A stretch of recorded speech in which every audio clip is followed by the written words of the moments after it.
Welcome ladies and gentlemen to the beta review, and today we're taking a look at one spectacular piece of beta shite. It's Star Trek V, The Final Frontier for the NES, which was completed but never released, but this is actually a beta version which was never released either. So we're in great territory. So we're going to take a look at this. Basically this is a tie-in with the movie Star Trek V, The Final Frontier. And just to give a summary at the start of the game, basically there's this guy called Cyborg and he's Spock's half-brother. He was never mentioned before, never mentioned since. So nobody knows what he's about. And anyway, he has this army of people on this planet called Nimbus 3. And it's kind of like there's loads of imprisoned diplomats where he's captured them. And then the Enterprise is like, oh no, you've captured the diplomats. So they all scoot off. Much in this manner. So yeah, this game is a beta version of a completed game which was never released for the NES, as I've already mentioned, but it's probably quite confusing when I put it like that, so it's probably worth mentioning twice. But basically this is, I don't imagine it was ever made any better than this. I think this is probably what the final game was roughly going to be like. I mean, it probably lacks a lot of the fit and finish and polish, but it's, either way, I mean, you can't polish a turd. I mean, it's terrible. The physics are really floaty, as you can see. I mean, as soon as you let go of there's no momentum, you just stop dead and just drop. I mean, pretty standard stuff really for platformers at the time, I suppose, but there's like this little phaser which looks nothing like a Starfleet phaser, and it's got the range of like maybe me throwing a tennis ball. For anyone who hasn't seen me throw a tennis ball, that's not very far at all. And basically the graphics are really terrible. I mean, this is supposed to be like the desert, so for anyone who hasn't seen the film, the first sort of scene, or the beginning of the game, is kind of like in the desert. This is kind of like invincibility music, that sounds really weird.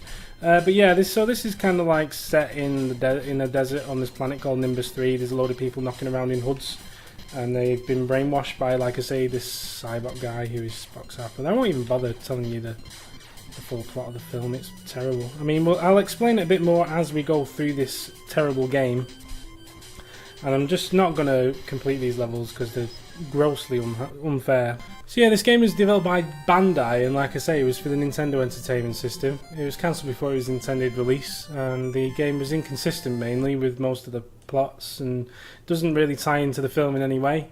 If we look on the second level, you'll see Scotty, who I think Scotty was looking a little bit more rotund at this point than he does in this picture, but God bless him.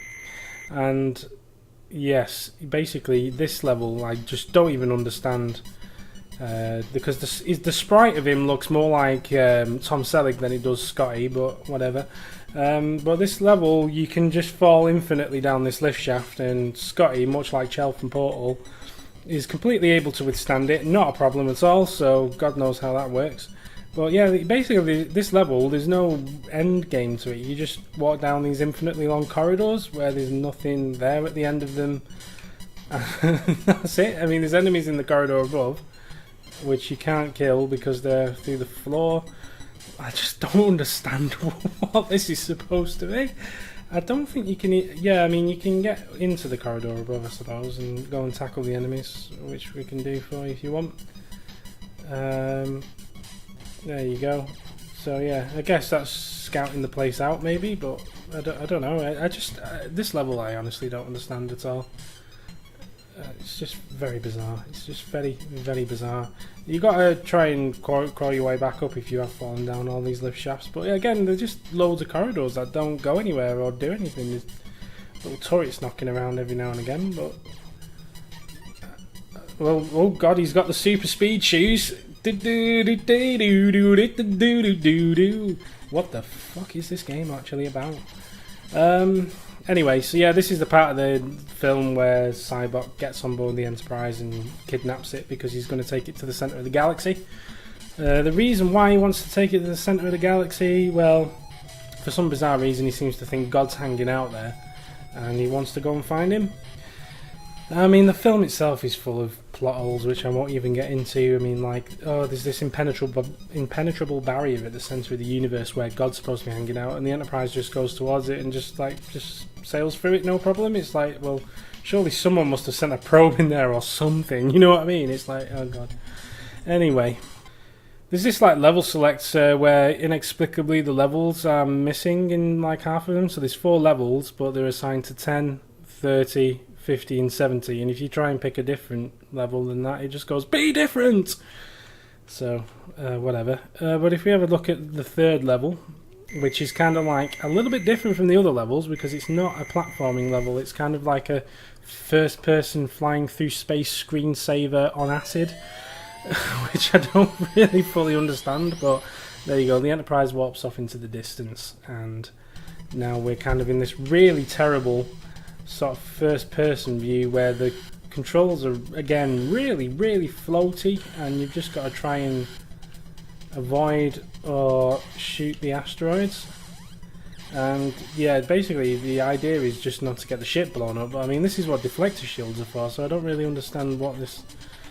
where the idea from this minigame really came about. I mean, this game's thin on the ground anyway. I mean, the plots are thin on the ground. The tie into the film is thin on the ground, even though the film itself is thin on the ground.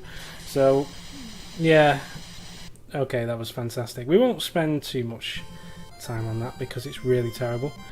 Yeah, for those who didn't know, this film was directed by William Shatner. It was the first film to be directed by Shatner, and indeed the last. And the reason for that is probably obvious. I mean, for some inexplicable reason, there's a lot of weird things in this film, like Kirk climbing a mountain and then claiming he wants to make love to the mountain. And row, row, row your boat round a campfire was another odd thing about that film. But anyway, this is the final level, and it's actually probably the most fun of all 4 of them. You don't actually have any enemies. You can shoot your phasers, but really you're not going to be able to shoot any of these rocks or falling boulders or anything. So it's more of a platforming, actual fast-paced platforming, try and jump over and dodge it. There's also some platforms you can actually jump across later. So yeah, this is actually the best of the 4 levels, even though it's the easiest and it's the last, so that makes no sense whatsoever. It's blatantly unfinished because there's clearly nothing... You know what I mean? There's no enemies around. I don't think there would be any enemies around at this point, to be fair, because this is God. This is the end of the film where God is basically having a hissy fit because Kirk's questioning him. He's going like, "What does God want with a starship?" Because yeah, God just wants to rob the Enterprise so he can 0121 motherfucking D1 basically. But anywho, yeah, there's this jumping over platforms type section, which is pretty decent, but the controls are so floaty and weird that it's not easy at all.